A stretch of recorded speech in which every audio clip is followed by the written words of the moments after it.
ঢাকা বিশ্ববিদ্যালয় সহ সকল বিশ্ববিদ্যালয়ের মূল সমস্যাটা কি বলেন তো? সমস্যাটা শিক্ষার, লেখাপড়া হয় না, শিক্ষকরা ক্লাস নেয় না, ধান্দা করে, কনসালটেন্সি করে, খ্যাপ মারতে যায়। যাদের শিক্ষক হওয়ার যোগ্যতা ছিল না তারা শিক্ষক হয়েছে, শুধু তাই না, শিক্ষকদের নেতাও হয়েছে। পাবলিক বিশ্ববিদ্যালয়ে 24% শিক্ষক অনুপস্থিত থাকে, খ্যাপ মারে। তাহলে চিন্তা করেন কি পরিমাণে অপচয় হইতেছে। এই যে বিশ্ববিদ্যালয়ের শিক্ষক 16,399 জন, এর মধ্যে 8,800 জনের নিয়োগ হয়েছে আওয়ামী লীগ আমলে। তো রিজভী ভাই কয়েকদিন আগে একটা খুব ভালো কথা বলছিলেন, দামি কথা। ঢাকা বিশ্ববিদ্যালয় ফ্যাসিবাদের প্রাণকেন্দ্রে পরিণত হয়েছিল।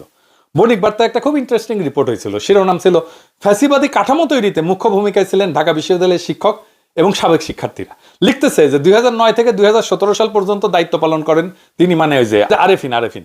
তার সময় ঢাকা বিশ্ববিদ্যালয়ের শিক্ষক নিয়োগের দলীয়করণ সহ ব্যাপক অনিয়মের অভিযোগ ওঠে। শিক্ষাগত যোগ্যতা শিথিল, ন্যূনতম যোগ্যতা পূরণ না করে শতাধিক শিক্ষককে নিয়োগ প্রদান করা হয়। বেশ কয়েকটা বিভাগে নিয়োগ বিজ্ঞপ্তি প্রকাশ না করে এবং পদের অতিরিক্ত সংখ্যক শিক্ষক নিয়োগ করা হয়। এইগুলা খুঁজে বের করতে হবে এরা কারা।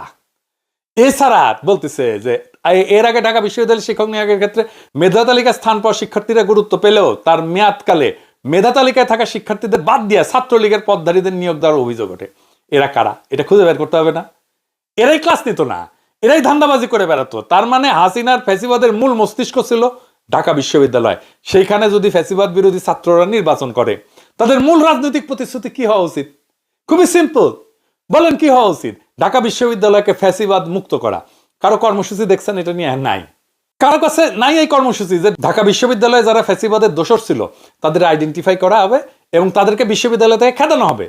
অযোগ্য ছাত্রলীগ থেকে নিয়োগ পাওয়া শিক্ষক কারা তাদের আইডেন্টিফাই করা হবে এবং তাদের পাছায় লাথি দিয়ে বের করে দেওয়া হবে। তারপরে আর কখনো যেন অযোগ্যরা শিক্ষক হইতে না পারে সে ব্যবস্থা করতে হবে। সেটাও এই ডাকসু নির্বাচনে স্তরেই হইতে পারে।